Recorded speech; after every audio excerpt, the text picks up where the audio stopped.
So I never thought I would say this, but thanks to everybody for listening to the 99th episode of the ComicsVerse podcast. We're almost at 100, which is so exciting. Joining me today is Kat Vendetti and Maite. Maite, I've never pronounced your name out loud, and I'm afraid I'm not Spanish enough. Am I Spanish enough to even say it?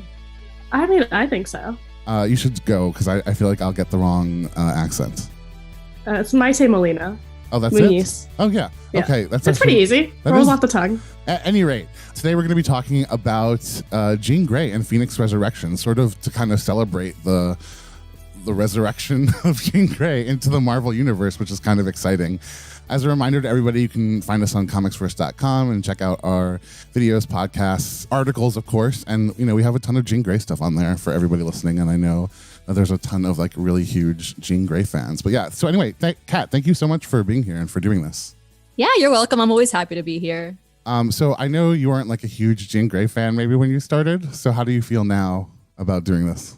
It's really funny because most of my exposure to Jean Grey was always the real Jean Grey, but it was always when she was with the Phoenix. And I just thought it was so boring because that was the only Jean Grey I ever saw. So when the younger Jean Grey, the Time-Displaced Jean Grey came along, it was just a completely fresh take on the character that I was really able to appreciate a whole lot more. So I've really, really come to love Jean Grey a lot, particularly through her younger iteration. So did the younger Jean Grey make you love the older Jean Grey more? I think I will come to find that out when the real Jean Grey comes back, because just whenever I reread old stuff and I see Jean Grey and it's like, oh, here's Jean. Oh, there's the Phoenix, yawn. But when X-Men Red comes around and when we see the complete Phoenix Resurrection, I think I'll have a brand new appreciation for the OG Jean Grey. Have you ever read X-Men comics while Jean Grey was alive? No, actually, I started reading X-Men comics in the mid 2000s, but it was just rereading Uncanny X-Men, all Claremont era stuff. And when I started reading regularly, it was 2010. So she was long dead. Maite, when did you first get introduced to Jean Grey, and what were your kind of first impressions of her? My first exposure to Jean Grey and the Phoenix was Dark Phoenix Saga.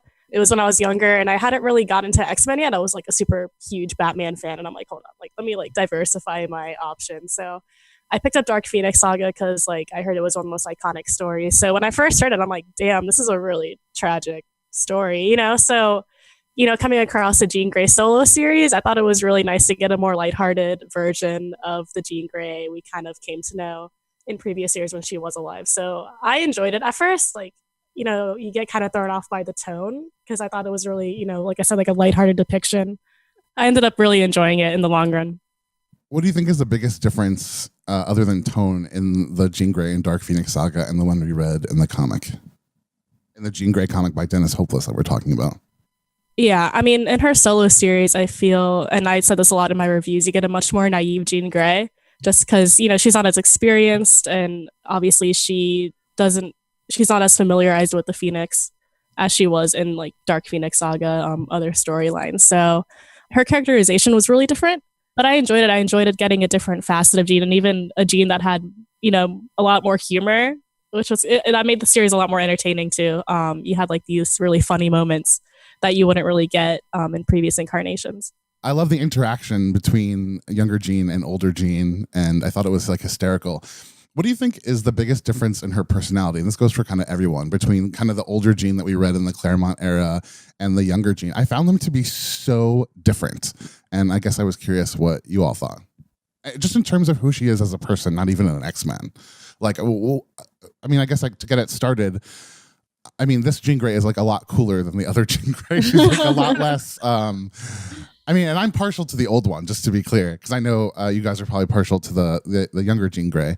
She's a lot less. I think they described her as uppity in the. They described older Jean Grey as uppity in the Grant Morrison run of New X-Men, and here they kind of, she's much more I don't know. She just seems like such a product of today versus a product of the '60s, like the original Jean Grey did. Yeah, I think so. And I think a lot of it has to do with the fact that she is a teenager and she hasn't, of course, gone through all the experiences that the older Jean Grey has. But one of the things that I really love about the Time-Displaced Jean Grey is that the most formative years of her developing her powers is without Charles Xavier. And I don't know if it's explicitly said or just implied, but he definitely had some control over her powers. He like inhibited them because she was so powerful. So now this is a Jean who's growing up without that influence over her powers. And it's a Jean who's being trained by like Kitty Pryde and like Emma Frost. So it's just a totally different take on her powers.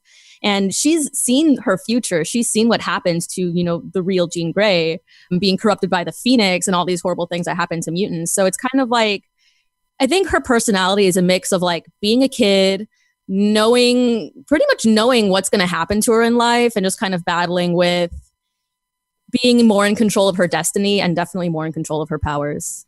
I would also add that Magneto and Polaris were two of her teachers too, which I think really affected who she is.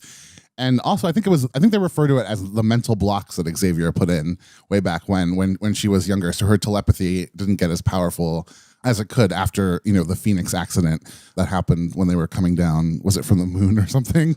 And she landed in Jamaica Bay. Maite, what do you think about that? About how she changed? I thought Kat had a really good point about how the Time-Displaced Jean Grey, like the solo series really tries to make her character distinct from what we knew of her in the past. I mean, the first issue alone, there's, I think, multiple instances where she's like, you know, that wasn't me. You know, all the damage the Phoenix caused, that's not who I was. And like, even though that is, you know, her eventual future, I think the series did a good job of really developing this character that made an effort to change her future in a way. I thought that was really cool, like distinct from her experience with Professor X and her past with Cyclops. I really liked this new development of a character that we thought we knew really well, but, you know, it was an innovative take on that. Is there something that we learned in this series, seeing Jean Grey as a time-displaced teenager, that kind of informed us about who she is in really both her incarnations? Or did you feel that this was kind of like a different take and it took the character in a totally different direction, which I think is a totally valid answer too? I guess for me, I learned how malleable Jean is, and that, you know, these things that happened to her when she was younger really made her into who she is. Her circumstances really influenced her more than I thought. They influenced her to the core when she was younger more than I thought. And that was something that I learned. I've learned that Jean Grey is a total badass, and she is way more powerful than anybody gave her credit for. I feel like we see a lot of the time-displaced Jean Grey, of like the older, even among her peers, I think, but like a lot of the older X-Men just kind of not giving her credit for what she's capable of. And I think she takes that to heart. And I don't know if that's because she knows what lies ahead in her future. Maybe it's just my own bias of seeing, you know, the one token female character amongst a sea of male characters in the 60s. But she's like the most powerful among her peers. And I don't think, I think she feels that she doesn't get recognized enough for that. Yeah, I agree with that. I also think the solo series kind of addressed a lot of conflicts that maybe weren't alluded to in earlier incarnations, especially, I think again in the first issue, she is kind of going off on a rant about how she's the only girl on a team full of men, and she doesn't really know what her role is. I mean, she knows that she's powerful. She knows like she has all these developing abilities that she doesn't really know how to balance, and that kind of makes her feel like an outsider because she almost feels like her teammates don't really understand. With that, you know, I think, what was it? The trial of Jean Grey, the Guardians of the Galaxy crossover, where she's on trial for events that have yet to happen. You know, so it's like all these, I think the Time-Displaced Jean Grey, her story alluded to questions and conflicts we may not have totally understood in previous years. And I like that a lot because then it kind of creates a lot of parallels between the past and the future Jean Greys. How can the original X-Men relate to her, the other time-displaced X-Men relate to her, when she is the only female, when they are sort of from this other era, and when she is so powerful, and when she does have this huge future? She is the only one of them who knows her, you know, the future of the other Jean Grey. Are they even able to connect with her on the same level that they're able to connect with each other? In a sense, you know, is she really an outsider because of who she is, both being a woman on the team and also being so powerful on those two levels? Aside from the fact that they all have being time-displaced X-Men in common, I think they really care about her a lot. I think that's one of the big differences I think I see from, you know, Claremont era X-Men and older stories with the original Jean Grey, is that she was sometimes, I think, played as a damsel and sometimes seen as a love interest. But here she's really seen as an equal. And I can tell that the X-Men really, really care about her. But I don't think they can relate to her on her power level, especially because of all those times where you see her telepathy going out of control and her not being able to control that stuff. And they do get visibly upset with her But I think they try. And what I really like about this group of the younger X-Men is that they just seem like they're all best friends and they really care about each other. So I think they try to understand her, but I think she feels that they never will be able to. Yeah, I agree. I think they do try to relate to her and try to understand her, but they don't necessarily go about it the right way. So again, like obviously all her teammates have good intentions, but it's definitely a hard situation where you can't really, I feel like it's hard for them to ultimately identify with her. You know, she has this feature that no one can really amount to and these powers that no one else will ever comprehend. So like Kat said, like her teammates definitely care about her, but I don't know if there's really a solution to relating to her due to her capacity. What about how she relates to herself? I mean, that's got to really affect somebody knowing the future of their alternate self, right? In the same timeline. How do you think that affects her? I mean, as I think about it, I get really sad because it is really terrifying when you think about it. And it really is a great impetus to start the Jean Grey series, because I would want to know all that stuff too. I would want to talk to everyone who dealt with this Phoenix thing. I would want to talk to everyone who lived through it. I would want to talk to everyone who was connected to it or who knew anything about it. And I kind of love that she, went out on her own and did it. And we also really got to see how it affected her. But I guess I, wanted to hear from you both what you thought about how it did and how it might have, maybe off the page, maybe the stuff that alluded to how she felt, kind of what you were both talking about before. Yeah, I think that's the most tragic aspect of the solo series is how Jean struggles to truly relate to herself. And I think she's trying to, differentiate herself from her past incarnations. But then I think by Jean Grey number 9 or 10, she's kind of like, the Phoenix and I are tied, like our destinies are intertwined and we can't really do anything about it. So I think it's so epic when she kind of goes forth and takes on the Phoenix by herself. I think that's a moment where she kind of accepted her fate and her identity. And I thought that was an awesome moment. Again, it's tragic, obviously, but at the same time, it was super, super heroic and badass. Yeah, I was going to say it must be terrifying to know what your destiny is and what your future holds for you. And then it raises that question of, can you change your destiny? And is that even real? So it must be scary knowing she knows the entire time what's going to happen to her. I mean, she's very different from her future self. And you can see that it's evident when, the ghost of Jean Grey comes and they're constantly bickering. But yeah, I think the younger Jean Grey, she is in a constant battle with herself and with her future, but she never runs away from it and she never hides from it. She kind of takes it head on. And I think that's really cool. It is really cool. And if you think about it, she's in a much tougher position because by just being time displaced already, the other 4 X-Men are completely different and will have completely different lives. Yet her life is still predetermined in so many ways when even after jumping time and coming into, I guess where we are now. But can I even say Earth 616 anymore? I don't think we can anymore. I think it's like Earth 2197454 or something times pi. I don't know, but whatever it is, we're calling it now. So is there anything that you guys felt made it difficult to connect with her within the diegesis of the story? For me, I'm still kind of, every time I'm like, man, I really want to love her, but I still have that moment when she outed Bobby Drake as Iceman that kind of freaks me out. So was there anything for you like that was like, man, this is kind of in the way of me totally falling in love with this character? I think in the beginning when, like we had mentioned a couple times earlier, that there's a lot of instances of her learning how to use this newfound power level that she has. And I think that plays into when she outed Bobby, because she didn't mean to listen into his thoughts. She just does it. And I think that's one thing that was a little bit frustrating, is when she's constantly invading people's minds. But I really love her in the Jean Grey solo run.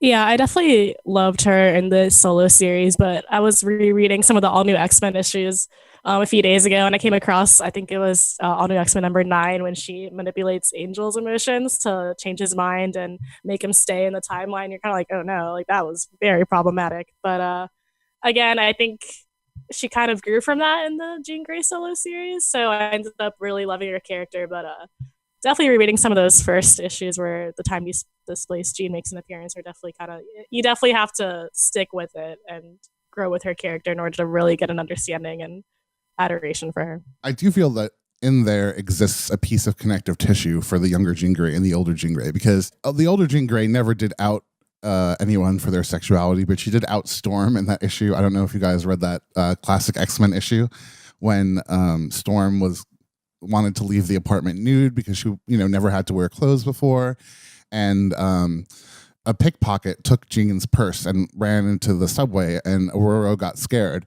So Jean comes out like screaming at her and being like, "What the hell? You left me alone out there, and I didn't use my powers correctly, and I accidentally linked minds with everyone on the subway versus the person who stole my thing. I could have used you." And then she goes into Aurora's mind by accident. She's like, "Oh my God, I'm so sorry. Like, your parents died in the Suez Canal crisis." And then Storm like flips out and like starts a freaking storm and everything. And she's like, "You had no right to pry into my mind." And Jean Grey is like, "I know, it's really hard for me too, because I'm always getting inside everyone's side." I'm like, "Jean, stop doing this." And again, it happened in this one issue that we read for Marius's Ethics and Comics podcast, where Jean connected with a dying dog and then made the whole thing about her. And it was just it was one of my favorite Jean Grey moments. But people get really mad when you kind of insist that Jean Grey can be a little bit self-involved. But I think that's what makes her likable. I think it's that makes her, that quality makes her more approachable and relatable personally, because it's like, oh wow, this is me sometimes, or this is like this friend that I have or something, and that's what I kind of like about her. But there are definitely some problematic moments in Jean's past, both adult and young Jean, and that's what I loved about the series, because it really kind of went into that a little bit. It went into the whole thing with Emma when she went into her mind and showed her the dead students in Grant Morrison's run, and it kind of dealt with that. We were talking about all these awesome issues, single issues where she was dealing with Scarlet Witch and Doctor Strange, and Psylocke was teaching her. What were some of your favorite team-ups that she had in the Jean Grey series? And what do you think her character gained from some of these team-ups? Probably my favorite team-up was with Scarlet Witch. That was mine too. It was so funny. I loved it. I love how Scarlet Witch was like, when you're the baddest witch in every room, you have to take care of yourself. And I think that really taught Jean Grey how to chill out. She had like a total mental health day. She learned how to relax. And I think she needed that. I really liked her team up with Thor. I know in the previous issue, she had teamed up with Namor, and he told her she was a natural born warrior. And I thought that was really awesome. And then like for her to like hang out with Thor, and the whole setting was kind of funny. I just thought it was a really humorous issue.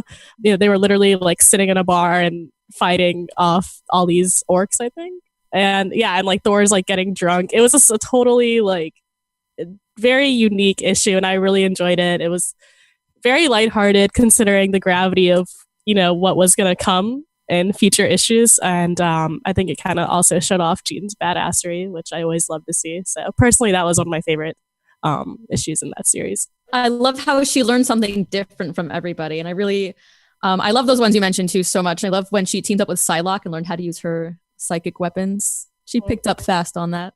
That was so cool. Yeah, I also really loved the Doctor Strange one too. Yeah, that was like the beginning was really funny when she's like, yeah, like something weird's happening, but I'm just going to go with it and, see what happens. Aside from Jean Grey, so many other characters that we saw in these kind of team ups were so different than we normally see them in their solo comics. Who do you think really kind of had their moment to shine? I definitely would say Scarlet Witch. I thought that was hysterical. And the way old Jean Grey was, as a ghost, was reacting to her. I like in her team up with Namor that he was incapacitated pretty much the whole time. I like how Scarlet Witch had her moment to shine. I also like the Namor's presence or lack thereof. I haven't read a lot of Namor, so that was, I guess, cool to see. I also kind of like Doctor Strange's presence, though, where he was kind of guiding her through her own history.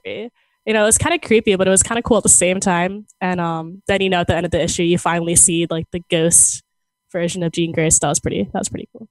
I thought that was cool. What did you think about them bringing the older Jean Grey back in this way as a ghost? At first, that's not what I was expecting, because she has this voice in her head, and you're like, I don't know, I don't even know what I was expecting it to be. It was definitely not the older version of Jean Grey. So at first, when that reveal happened, I was kind of like, oh, like really? But then I really enjoyed her interaction with Emma Frost, and I think it was Jean Grey number 9 or 10. They had this moment where they're talking about their own experiences with the Phoenix, and you see Emma Frost is kind of thinking of it, in a much more idealistic way than the older version of Jean Grey. So at that point, I definitely kind of enjoyed her presence more than I initially did. I definitely wasn't expecting it at all, but I really love it because throughout that series, she's meeting up with all these different people who have had experience with the Phoenix. And what better person to help her than the ghost of Jean Grey? And I love their dynamic together and how the two of them together, it also raises more questions about, you know, the ethical dilemmas of Jean Grey's powers, because they kind of break into Emma's apartment, knock her out, invade her mind. And Emma's like, what the f? Not cool, Jean. I love their interactions too. I love that there was this rivalry between them, but in the end, they still had this mutual respect for each other, which I thought was pretty amazing considering one slept with the other one's husband. The more and more I, hear about Jean Grey, the worse I feel for Emma. I feel so bad for Emma Frost. It's so weird. When I first used to read the Grant Morrison run, I would feel really bad for Jean, and I'd be like, yo, you slept with someone's man. Like, you have to deal with whatever the consequences are. But then there's that one panel, I read it like a few more times with like Rachel and stuff and Chowder. And, that one panel where she shows the dead student, Emma's dead students, the Hellions from when Trevor Fitzroy killed them all, was so traumatic and so harsh. It just makes you feel for Emma so much.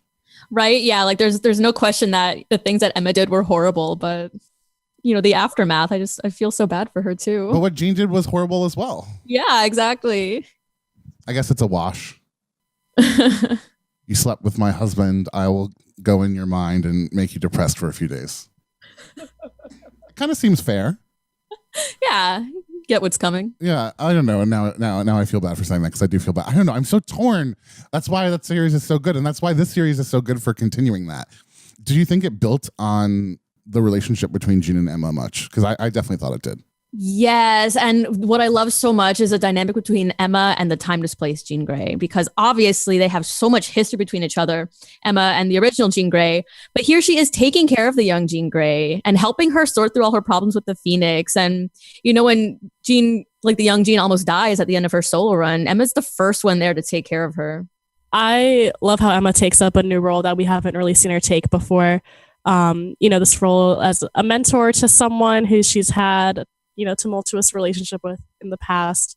But again, because of that, you kind of gain a newfound respect for Emma Frost that you never really thought you developed before. So I really loved her relationship with the young Jean Grey.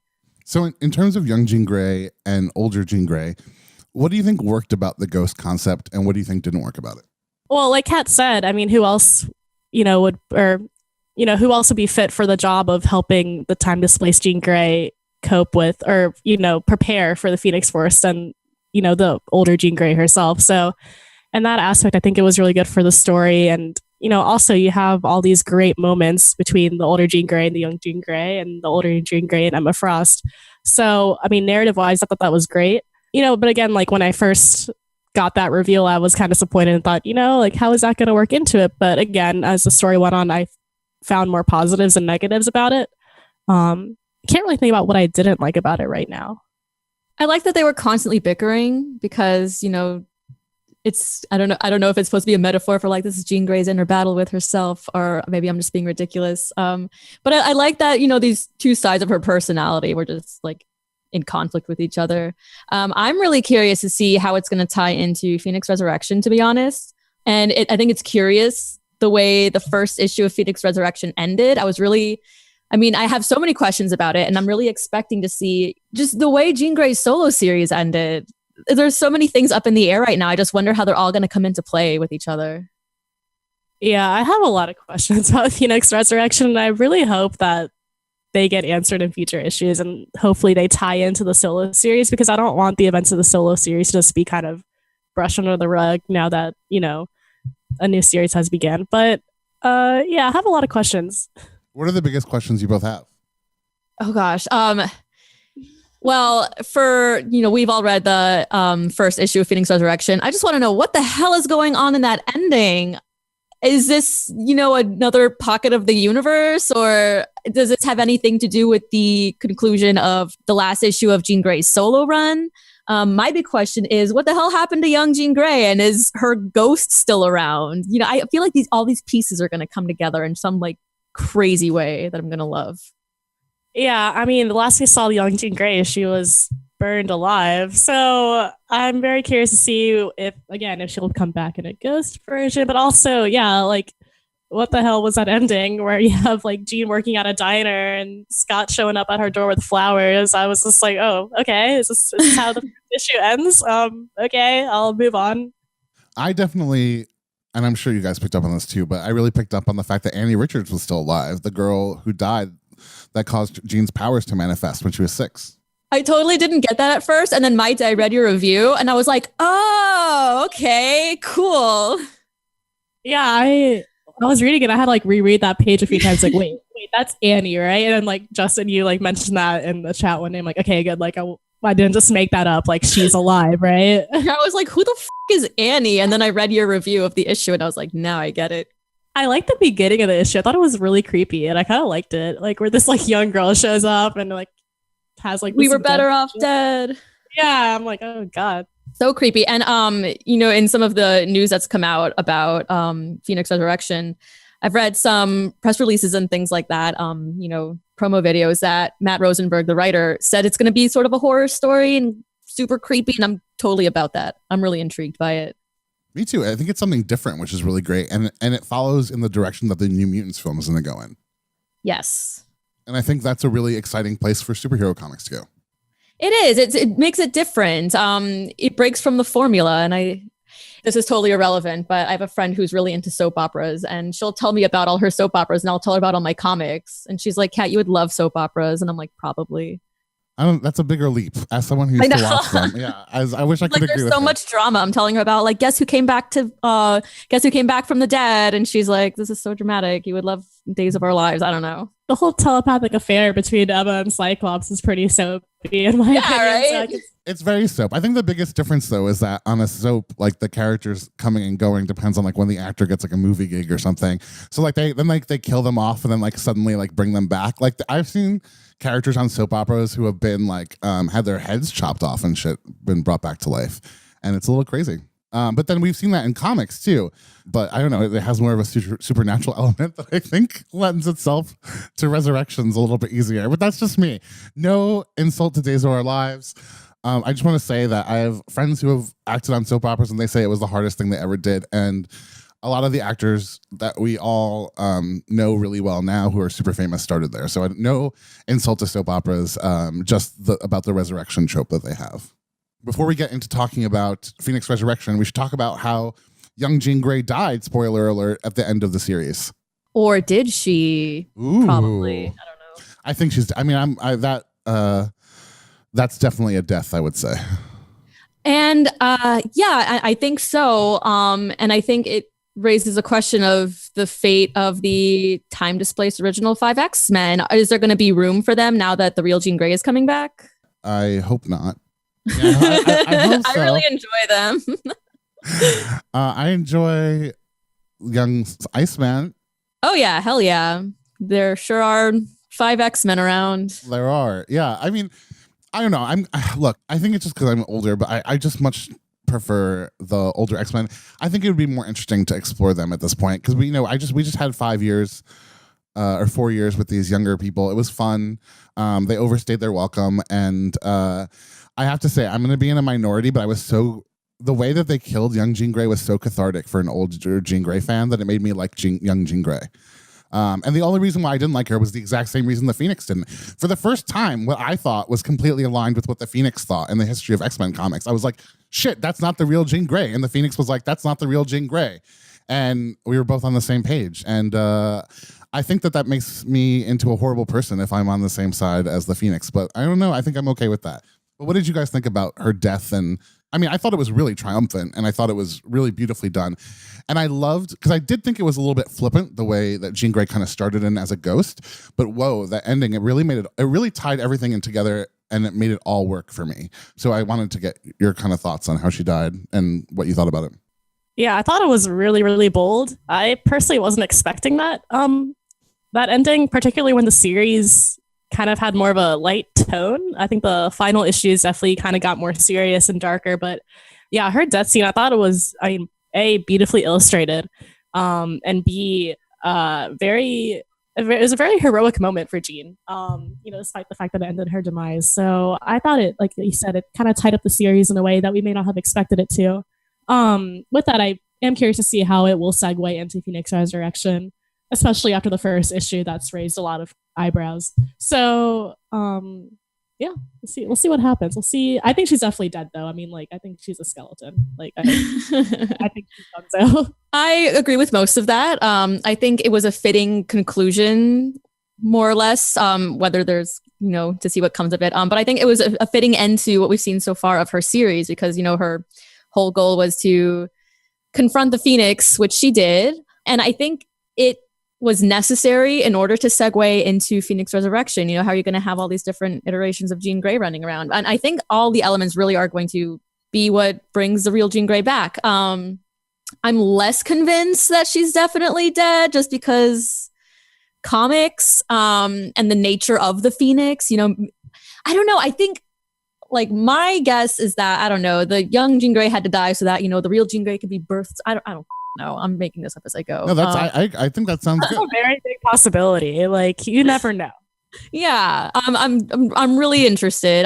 But yeah, no, I think that's the way her series had to go. It would have been lame if it was like, oh, Jean Grey survived Phoenix and she's 16. No, it made sense to me. I liked it. What emotions did the ending conjure up for both of you? For me, I felt super sad when I read it, and I think I read it 3 or 4 times, and I just thought it was so incredibly heartbreaking that this woman died in the way she was most terrified to die. And I just thought that was utterly heartbreaking and really quite beautiful and poetic. The words at the end in the boxes were written so well, and I don't know. I'm getting a little bit of chills thinking about it, because it was just like Mai Tai said. It was so bold. It was so unexpected, and I mean, I want to say that the poetry of it is beautiful in that it's sad, but it kind of is in just a piece of artwork. You know what I'm saying? I think Jean Grey is so brave, and you can be scared and be brave at the same time. And I know she was terrified, but she never ran away. She was always running straight towards the Phoenix, and she essentially sacrificed herself. And that's what she's been the most afraid of the whole time she came to this timeline, is that she knew how it was going to end, and she kind of embraced it, I think. Yeah, I just pulled up my review, and I had put in a panel when she says, "I'm not the girl I was when this thing started."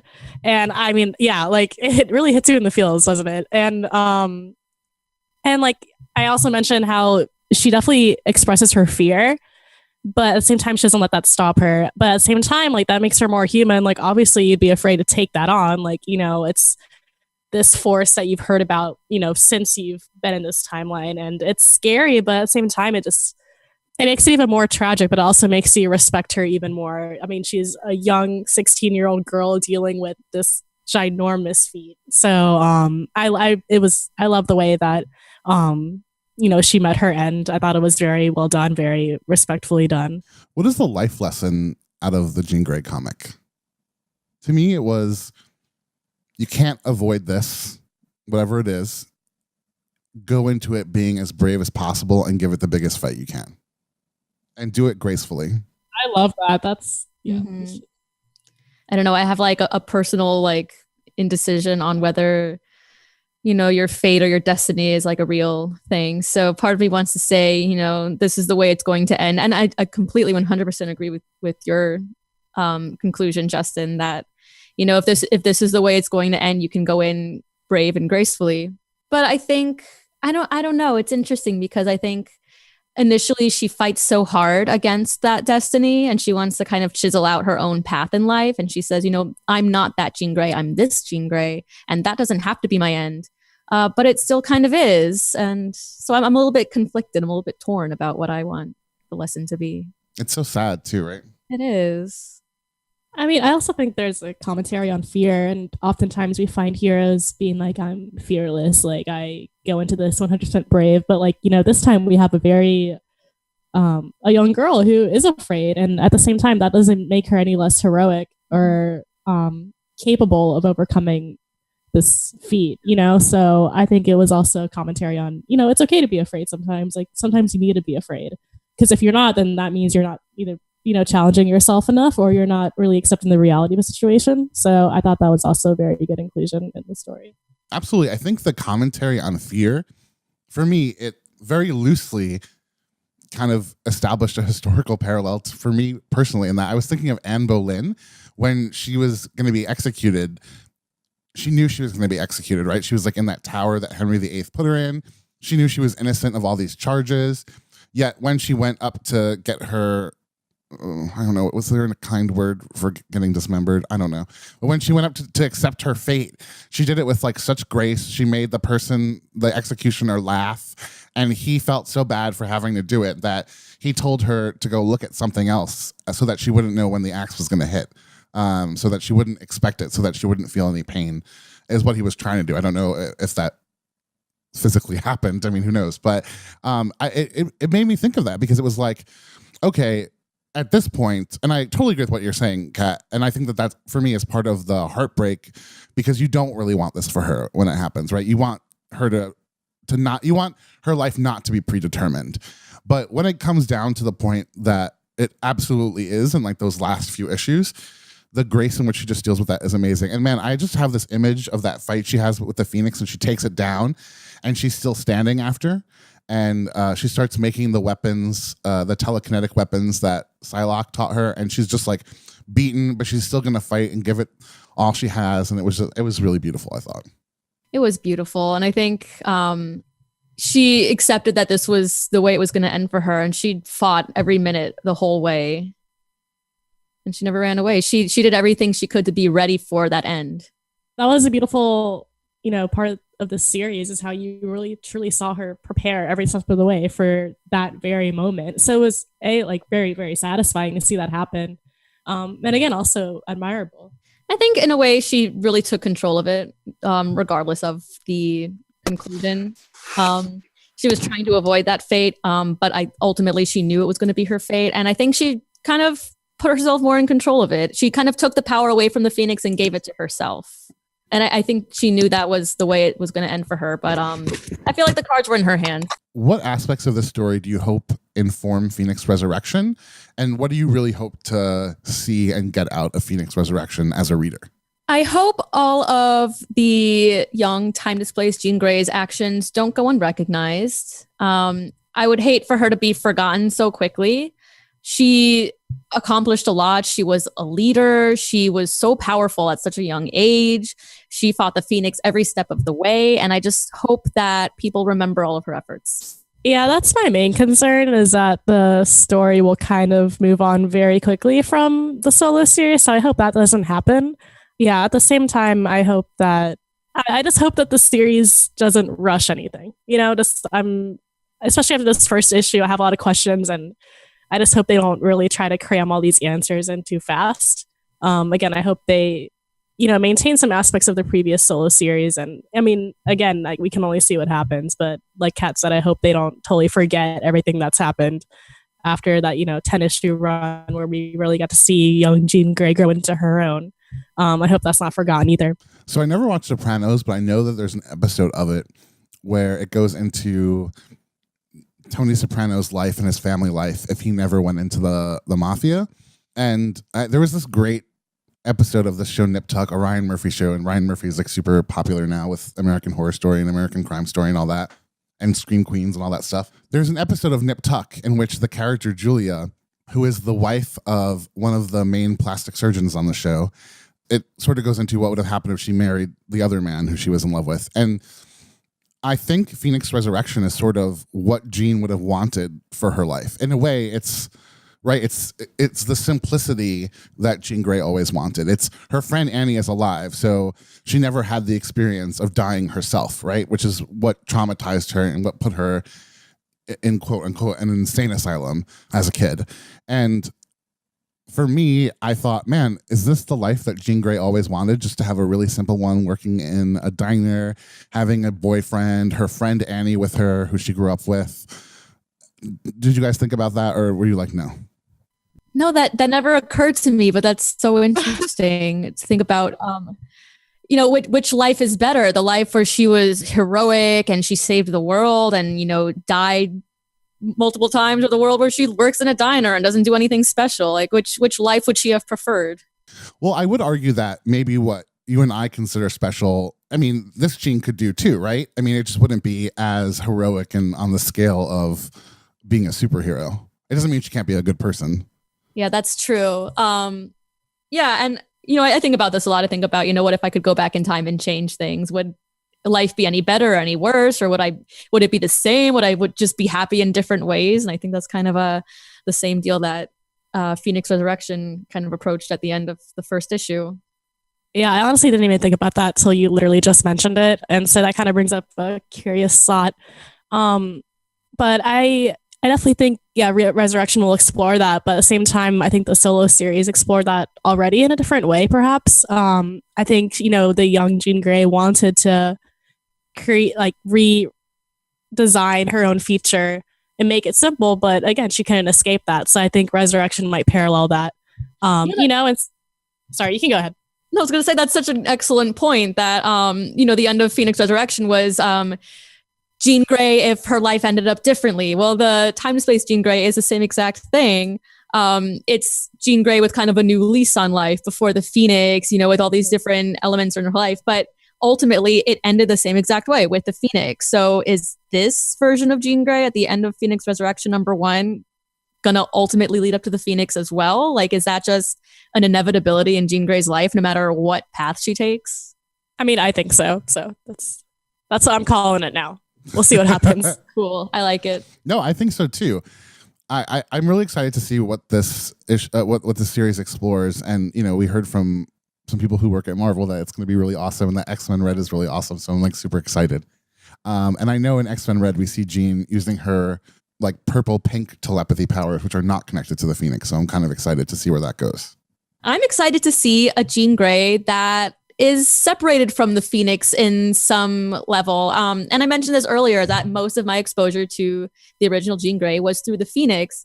And of course, we're getting that because, of the way the solo run ended and, Phoenix Resurrection obviously has ties to the Phoenix. But like you said, Justin, there's imagery of Jean not using her Phoenix controlled powers. And I'm really interested in exploring that side of Jean that is separate from the Phoenix, just because personally, I haven't experienced that enough. All of the past stories I've read with Jean did concern the Phoenix. So I'm hoping that with, Jean Grey and in her future appearances are less about the Phoenix and more about, who else Jean Grey is. Yeah, I agree with that. I mean, like I said earlier, my first exposure to Jean Grey was Dark Phoenix Saga. So a lot of the things I've read about Jean have been tied heavily with Phoenix. And, even the solo run was heavily tied with the Phoenix Force. So it'll be refreshing to see a new incarnation of Jean Grey that we haven't been familiarized to in recent years. I will say, I love that New Mutants kind of made a comeback in recent years because of the movie, and people are going back and looking at it and rereading it because it was so good. But a series that does not get a lot of credit is the original X Factor series, which is when Jean Grey had one of her first resurrections, what I consider to be her main resurrection up until now. And the series followed her Cyclops, Iceman, Angel, and Beast. And it's when Angel became Archangel. It's when they first showed who Apocalypse was. They had Frenzy in there, the Freedom Force with Mystique leading it. And it's a comic series that I hope gets more attention because eventually, we saw Polaris and Havoc take over the team once the X-Men absorbed the original 5 members again. But we really got to see Jean without the Phoenix the entire series. And it was really cool to see who she was and what she was like without that. And I hope that people start going back and looking at that series similarly to how people are going back and looking at New Mutants, because it is pretty cool. And I just wanted to give that a shout out. Alrighty. So yeah, I think that's going to do it for this episode. Yeah. Cool. All right. Cool. Yeah. All right. So remember, you can find more podcasts like this, interviews, articles, especially Maite's article on Phoenix Resurrection #1, the review, which is doing so kick-ass. So definitely go check that out on ComicsVerse.com. And thanks, Kat and Maite, so much for talking about Jean Grey. It's one of my favorite things to talk about. Thank you for having us. It was fun. Thank you. Yay. And now episode 99 is over. I don't know what we're going to do for episode 100, man. Wow. Yeah, we're going to do something huge. Or Jean Grey? Question mark? I mean, that's always, the answer to that question is always yes. You can never have enough Jean Grey. Again, thanks everybody for listening, and we'll see you soon.